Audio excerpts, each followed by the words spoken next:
경남도지사 관사가 지사에 따라 운명이 달라지고 있습니다. 도민의 집에서 이번에는 외국인 투자자 영빈관입니다.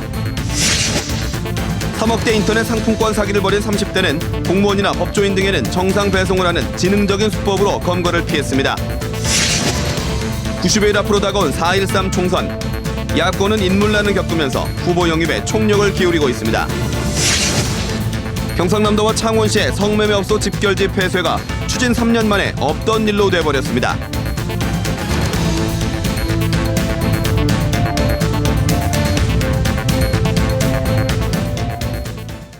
안녕하십니까. 이어서 경남 소식입니다.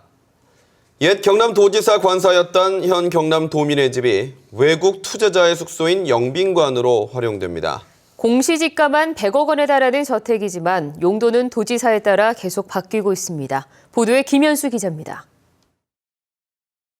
울창한 숲에 쌓여있고 대지가 10,000제곱미터에 이르는 경남도민의 집. 경남의 역사와 도정을 홍보하는 전시관으로 지난 2009년부터 개방되고 있습니다. 이곳을 찾는 사람은 얼마나 될까? 오늘 지금까지 한 40명 정도 왔습니다. 그리고 평일에 한 5, 60명 정도 오게 되고요. 주말에는 가족 단위로 해가지고 좀 더 많이 오게 됩니다. 경상남도는 이곳의 활용도가 낮다고 보고 2억 원을 들여 고쳐 경남을 공식 방문하는 한 해 300여 명의 외국 투자자를 위한 영빈관으로 활용하기로 했습니다. 경남 도민의 집 시설은 그대로 유지하기로 했습니다.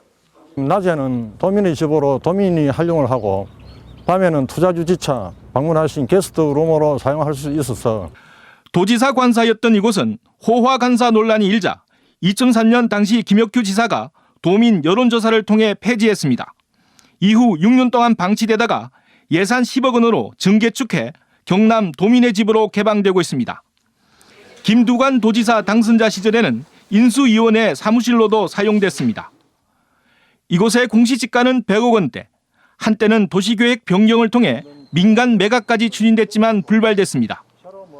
도지사에 따라 그 용도는 조금씩 바뀌고 있지만 제대로 된 쓰임새는 아직까지 찾지 못하고 있습니다. KBS 뉴스 김현수입니다.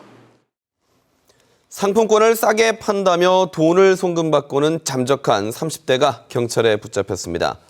사기가 드러날 것을 우려해 관공서나 경찰서 등의 주소지에는 실제 할인 상품권을 보내기도 했습니다. 이대환 기자가 취재했습니다.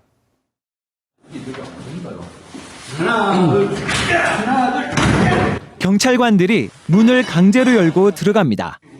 지방 곳곳에서 5만 원권 돈다발과 대포폰, 대포통장이 쏟아져 나옵니다. 경찰에 붙잡힌 사람은 32살 박모 씨. 지난해 9월 박 씨는 백화점 상품권 등을 20% 싼값에 판매한다며 인터넷 사이트를 열었습니다.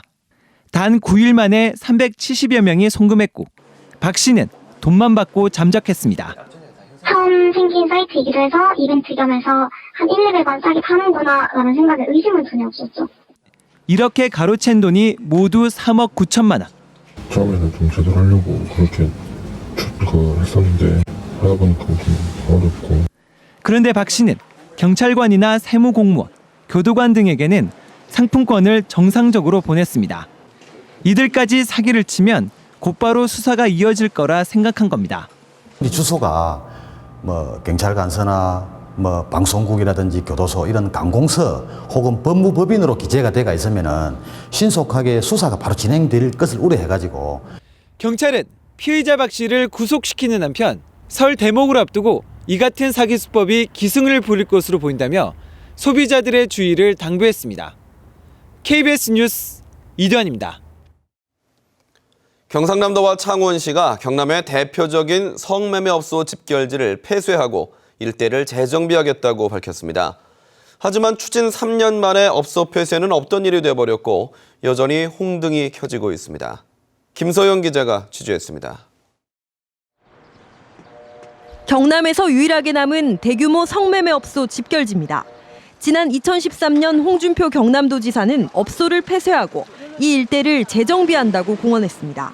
여성가족정책관하고 우리 임경숙 의원님이 집장촌이 폐지되도록 그렇게 추진해달라고 했습니다. 3년이 지났지만 업소는 여전히 성업 중입니다. 장사는 하지. 빨간 불이 맺혀서 저 유리창에 비치는가 뭔가 붉은 불이 비치고 그래가지고 이제 안에 여자들이 있고 그렇지. 교육적으로는 조금 안 좋겠지 뭐. 애초 창원시는 정비구역에 시민공원 건립을 추진했습니다. 용역 결과 토지와 건물 보상에만 드는 비용은 모두 270억 원. 여기에 더해 이주 비용 등 간접 보상비가 더해질 경우 최대 비용이 500억에 이른다는 분석이 나왔습니다. 창원시는 자금난을 이유로 공원 조성 계획을 취소했습니다. 이와 함께 공동주택 개발도 추진했지만 이마저도 사업 타당성이 낮다는 결론이 나자 관련 사업은 모두 중단됐습니다. 이제 용역 결과에 대해서 좀 여러 가지 어려운 점이 있으니까 이제 그런 단계점 부딪혀 있는데 좋은 방안이 있으면 우리 시에서도 적극적으로 추진할 예정입니다. 사업 추진 3년 만에 재정비는 유야무야됐고 30여 개 업소 100여 명이 넘는 여성들이 여전히 같은 장소에서 성매매 영업을 이어가고 있습니다. KBS 뉴스 김소영입니다. 제20대 국회의원 선거가 오늘로 91일 앞으로 다가왔지만 경남 지역 야권의 예비 후보 등록이 저조합니다. 당마다 후보 영입에 총력을 기울이고 있습니다. 보도에 진정은 기자입니다. 선거구 16곳 가운데 15곳을 여당이 차지하고 있는 경남. 오는 4.13 총선 예비 후보 등록도 여당이 압도적으로 많습니다. 지금까지 선거관리위원회에 등록한 경남의 예비 후보는 모두 63명. 새누리당이 48명으로 가장 많고 무소속 10명, 야권은 더불어민주당만 5명, 정의당 등은 아직 1명도 등록하지 않았습니다. 이 때문에 야권은 후보 영입에 총력을 쏟고 있습니다. 더불어민주당 경남도당은 지역구 16곳 가운데 최소 14곳에 후보를 낸다는 계획입니다. 김해 갑을 중심으로 김해 을과 양산, 창원 성산 등 야권 강세 지역을 공략하고 있습니다. 중앙당 인재영입위원회와 함께 그 훌륭한 분을 모시기 위해서 지금 노력하고 있고 그렇게 됐을 때 전체적으로 경남에서 6 내지 7석은 무난하게 확보할 수 있을 거라고 그렇게. 정의당 경남도당은 김해와 창원 성산, 마산 회원 등 최소 6곳에서 후보를 낼 계획입니다. 창원 성산구 출마가 거론되고 있는 노회찬 전 의원은 늦어도 이번 설 전에는 출마 여부를 확정할 예정입니다. 노동진보진영 후보를 당선시켜서 진보 정치를 다시 부활시키고자 하는 노회찬 의원도 여기에 당과 지역의 의견이 모아지면은 아마 긍정적으로 판단할 것으로. 안철수 의원이 창당을 준비하고 있는 가칭 국민의당도 경남 지역 총선 후보를 물색하고 있습니다. 이번 총선 후보 등록까지는 앞으로 70여일이 남았습니다. 그동안 야권이 경남에 어떤 경쟁력 있는 후보를 낼 수 있을지 주목됩니다. KBS 뉴스 진정은입니다. 오늘 4월 13일에 치러지는 제20대 국회의원 선거를 90일 앞둔 내일부터 입 후보 예정자와 관련된 출판 기념회와 의정 보고회 등이 금지됩니다. 경상남도 선거관리위원회는 총선 과열 경쟁을 막기 위해 내일부터 정당이나 후보자 이름을 알리는 광고와 출판 기념회, 의정 보고회 등을 금지한다고 밝혔습니다. 이번 총선에 출마하려는 공직자나 정부 투자기관 임원 등은 내일까지 현직에서 사퇴해야 합니다. 양산 통도사에서 열리는 불교문화축제에 진주유등이 초청 전시됩니다.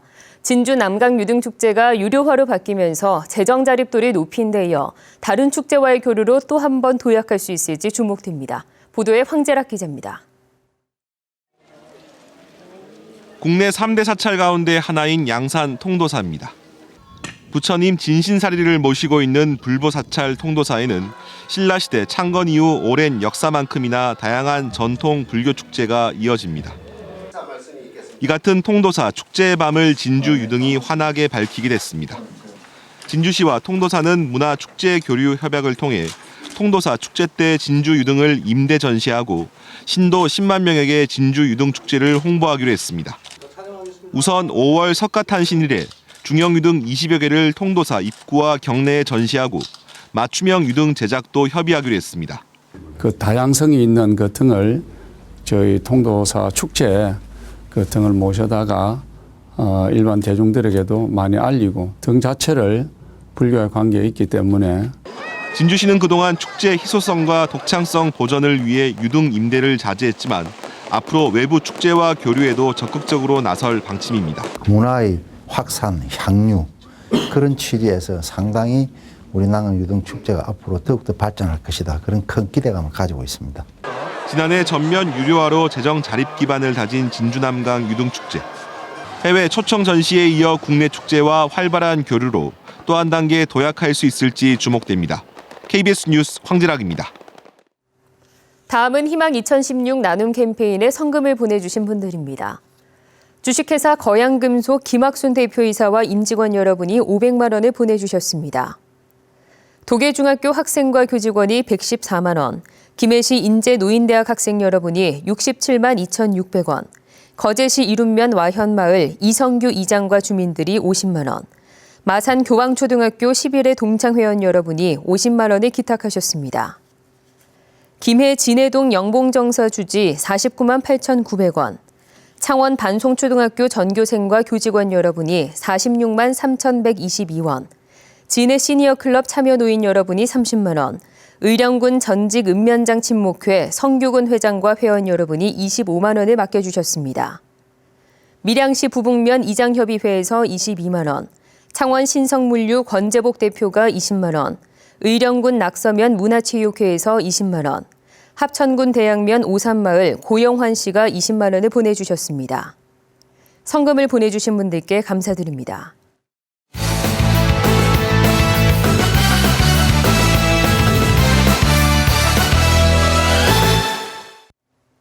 전북 김제안 양돈 농가에서 구제역이 발생하자 경상남도가 24시간 방역 체제를 유지하고 있습니다.